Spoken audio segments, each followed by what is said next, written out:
Good morning, guys. Well, today I have leftover ham, and I'm going to show you what I did. The other day I made a big ham, and I've been doing this over several days. I put the ham bone and I call it scrap meat, the skin, extra fat, all that.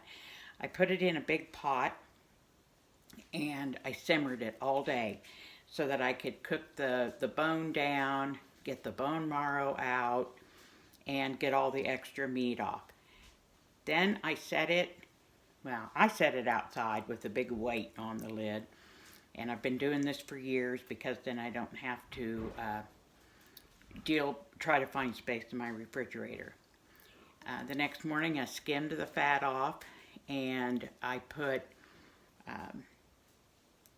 got as much meat off of the bone as I could and put it back in so I could continue to simmer that meat and get some more flavor in my broth. Now I'm going to show you yesterday then I brought it in, cleaned all the fat out. The only seasoning I put in was a handful of whole peppercorns and some of that celery that you saw me, the extra ends and pieces and stuff. And that's what I simmered it in. I'll show you what I've got this morning. Okay. I've got this big stock pot, and I've been going along adding water to it. I don't add too much. The first time that I got the fat off, it was probably about maybe a ½ inch, 3/4 of an inch of fat that I had cooked off. And now what I'm going to try to do, I don't know how much I'll get done. I'm going to try to scrape as much fat off as I can. Underneath here, this is the gelatin that you get when you cook down any kind of meat like this.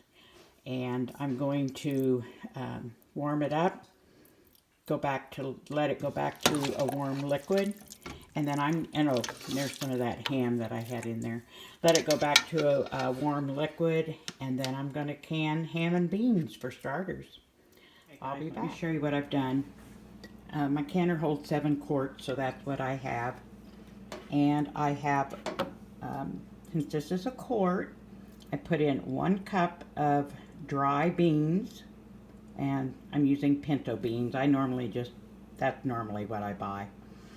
And then on top of that, I have some of my leftover ham. Some of it's what was in the bottom of the pot, and some of it is some that I just cut up. Then I'm going to go over here and show you what I do next. Okay, I brought over just 4 of the jars, but I'm going to take some of the dehydrated celery, kabam, and put about a tablespoon of that in there. So each jar will get about a tablespoon of the dehydrated celery, which will probably come to about 1/4 of a cup. Then I've diced up some carrots, and I think there's a little over a pound here, and I'm basically just going to divide those up between the 7 jars. Approximately 1/4 cup.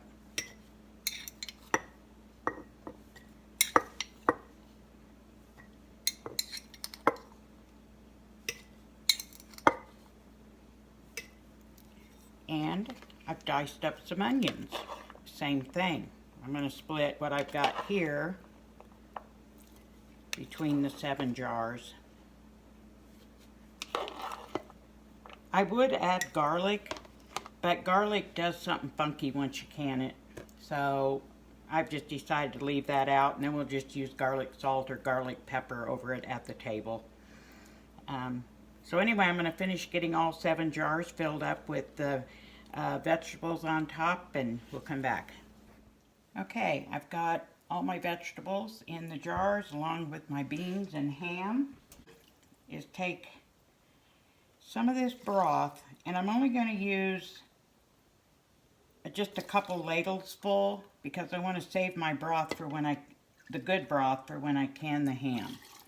And since it's got beans, I'll just finish this off with water. But the broth will give it a good flavor.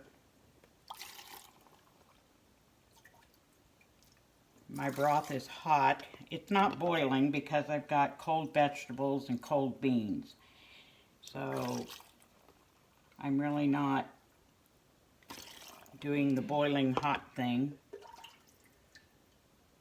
It's not as crucial if you're doing pressure canning.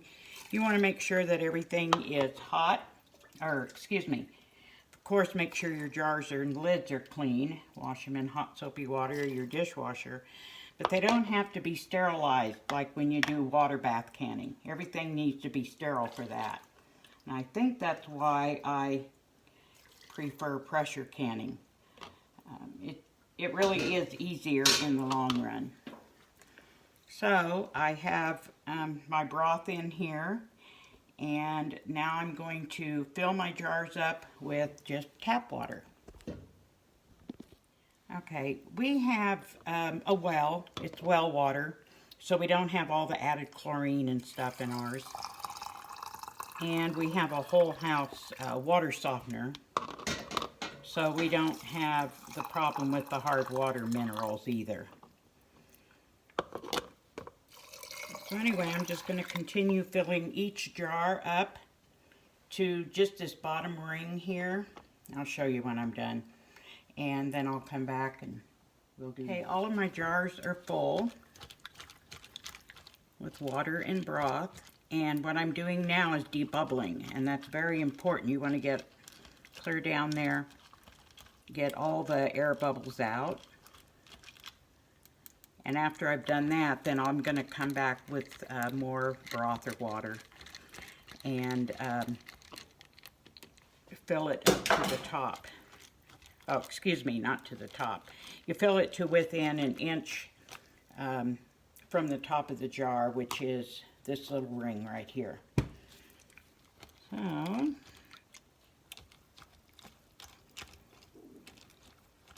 I'll get these done. And then we'll get there. I can't remember if I told you, but when you're debubbling, use something plastic or wood. Don't use metal, because that could chip the inside of your jar or cause it to crack, and you don't want that.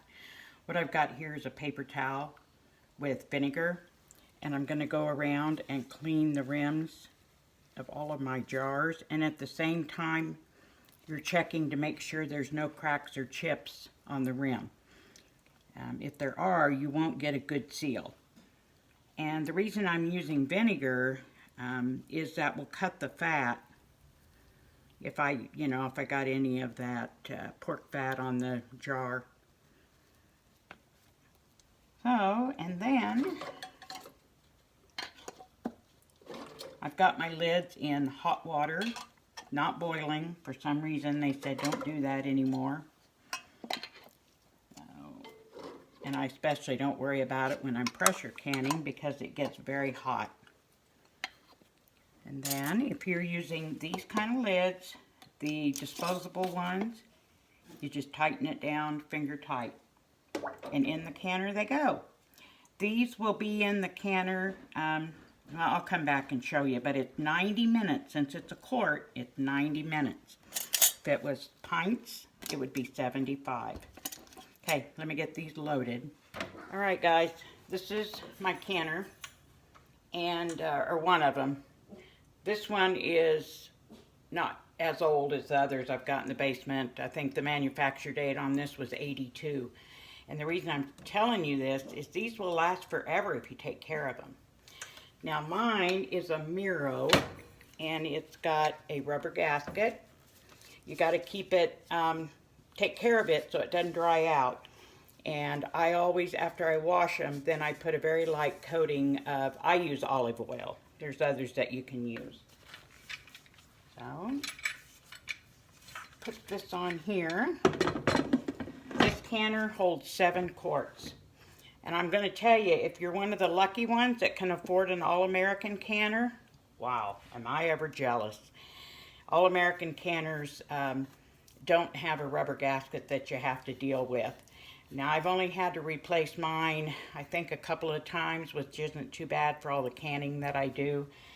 But to have an All-American is just one of my dreams, but they're not cheap. Anyway, so now I'm going to let this come to a boil on the inside here. And this here needs just to, this is a tongue twister for me, but this vent will need to vent a steady stream of stream of steam, there we go, for 10 minutes. And I'll come back and show you what I'm talking about when that happens.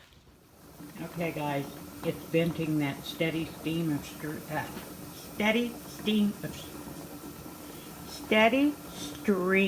steam.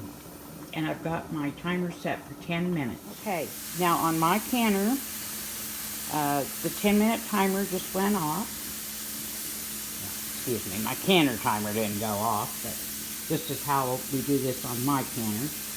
And I'm going to put a weight, and it's 10 pounds. I need 10 pounds pressure for my altitude, so make sure you always look up what yours should be in your area.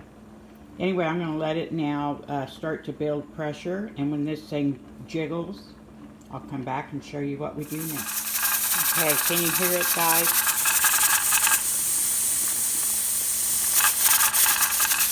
It's jiggling. So now what I'm going to do is turn the heat down to where it just jiggles maybe 4 times a minute. And then I'm going to set my timer for 90 minutes.